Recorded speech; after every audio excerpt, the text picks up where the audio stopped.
The Prisoners of the Queen. Approaching the gateway of the Emerald City, the travelers found it guarded by two girls of the Army of Revolt, who opposed their entrance by drawing their knitting needles from their hair and threatening to prod the first that came near. But the Tin Woodman was not afraid. "At the worst, they can but scratch my beautiful nickel plate," he said. "But there will be no worst, for I think I can manage to frighten these absurd soldiers very easily. Follow me closer, all of you." Then, swinging his axe in a great circle to right and left before him, he advanced upon the gate, and the others followed him without hesitation. The girls, who had expected no resistance whatever, were terrified by the sweep of the glittering axe, and fled screaming into the city, so that our travelers passed the gates in safety and marched down the green marble pavement of the wide street toward the royal palace. "At this rate we will soon have your majesty upon the throne again," said the Tin Woodman, laughing at his easy conquest of the guards. "Thank you, friend Nick," returned the Scarecrow gratefully. "Nothing can resist your kind heart and your sharp axe." As they passed the rows of houses, they saw through the open doors that men were sweeping and dusting and washing dishes, while the women sat around in groups, gossiping and laughing. "What has happened?" the Scarecrow asked a sad-looking man with a bushy beard, who wore an apron and was wheeling a baby carriage along the sidewalk. "Why, we've had a revolution, your majesty, as you ought to know very well," replied the man. "And since you went away, the women have been running things to suit themselves. I'm glad you have decided to come back and restore order, for doing housework and minding the children is wearing out the strength of every man in the Emerald City." Said the Scarecrow thoughtfully. "If it is such hard work, as you say, how have the women managed it so easily?" "I really do not know," replied the man with a deep sigh. "Perhaps the women are made of cast iron." No movement was made as they passed along the street to oppose their progress. Several of the women stopped their gossip long enough to cast curious looks upon our friends, but immediately they would turn away with a laugh or a sneer and resume their chatter. And when they met with several girls belonging to the Army of Revolt, those soldiers, instead of being alarmed or appearing surprised, merely stepped out of the way and allowed them to advance without protest. This action rendered the Scarecrow uneasy. "I'm afraid we are walking into a trap," said he. "Nonsense," returned Nick Chopper confidently. "The silly creatures are conquered already." But the Scarecrow shook his head in a way that expressed doubt, and Tip said, "It's too easy altogether. Look out for trouble ahead." "I will," returned His Majesty. Unopposed, they reached the royal palace and marched up the marble steps, which had once been thickly crusted with emeralds, but were now filled with tiny holes where the jewels had been ruthlessly torn from their settings by the Army of Revolt. And so far not a rebel barred their way. Through the arched hallways and into the magnificent throne room marched the Tin Woodman and his fellows. And here, when the green silken curtains fell behind them, they saw a curious sight. Seated within the glittering throne was General Ginger, with the Scarecrow's second-best crown upon her head, and the royal scepter in her right hand. A box of caramels, from which she was eating, rested in her lap, and the girl seemed entirely at ease in her royal surroundings. The Scarecrow stepped forward and confronted her, while the Tin Woodman leaned upon his axe, and the others formed a half-circle back of His Majesty's person. "How dare you sit in my throne?" demanded the Scarecrow, sternly eyeing the intruder. "Don't you know that you are guilty of treason, and that there is a law against treason?"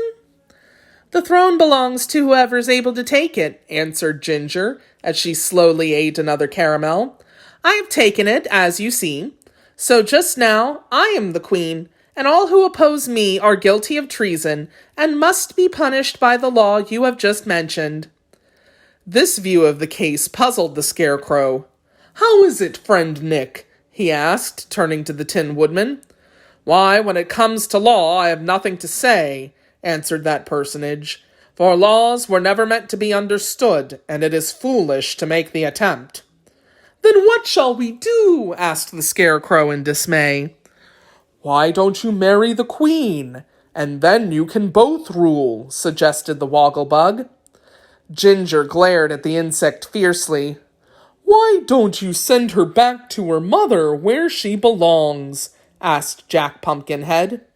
Ginger frowned. "Why don't you shut her up in a closet until she behaves herself and promises to be good?" inquired Tip. Ginger's lip curled scornfully.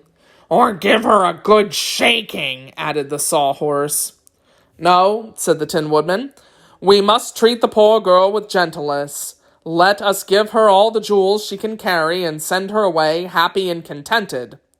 At this, Queen Ginger laughed aloud, and the next minute clapped her pretty hands together thrice as if for a signal. "You are very absurd creatures," said she, "but I'm tired of your nonsense and have no time to bother with you longer." While the monarch and his friends listened in amazement at this impudent speech, a startling thing happened. The Tin Woodman's axe was snatched from his grasp by some person behind him, and he found himself disarmed and helpless. At the same instant, a shout of laughter rang in the ears of the devoted band, and turning to see whence they came, they found themselves surrounded by the army of revolt, the girls bearing in either hand their glistening knitting needles.